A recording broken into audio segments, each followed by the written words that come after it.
శ్రీకాళహస్తీశ్వరుడు శ్రీ జ్ఞాన ప్రసూనాంబికా దేవి వారి కళ్యాణం కమనీయంగా జరిగింది. ముల్లోకాలను పులకింపజేసింది. సకల దేవతామూర్తులు ఆది దంపతుల పెళ్లికి పెద్దలై కార్యాన్ని నెరవేర్చారు.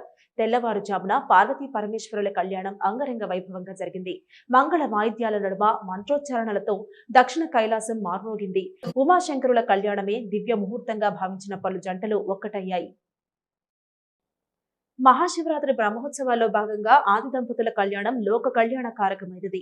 పార్వతీ పరమేశ్వరులు వధూవరులైన వివాహ మహోత్సవాన్ని తిలకించిన భక్తులు పునీతులయ్యారు.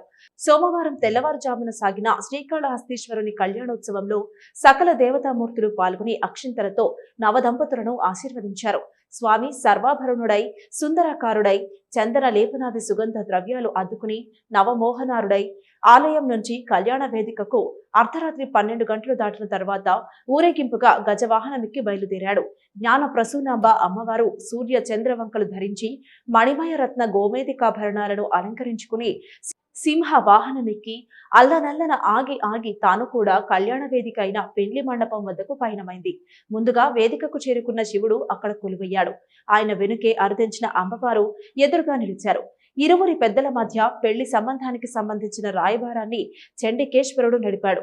శివుని తరపు పెద్దలు పిల్లని ఇవ్వమంటూ అమ్మవారి పెద్దలను కోరడము, వారు కాదనడము ఇలా సాగింది. కాస్త దూరంగా నిలిచిన జ్ఞాన ప్రసూనాంబ బెట్టు చేసింది. 5 మార్లు చండికేశ్వరుడి రాయబారం నడిచింది.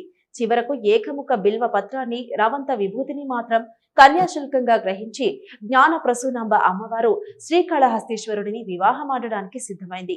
అగ్నిహోత్రం వెలిగింది. వేదఘోషలు మిన్నంటాయి.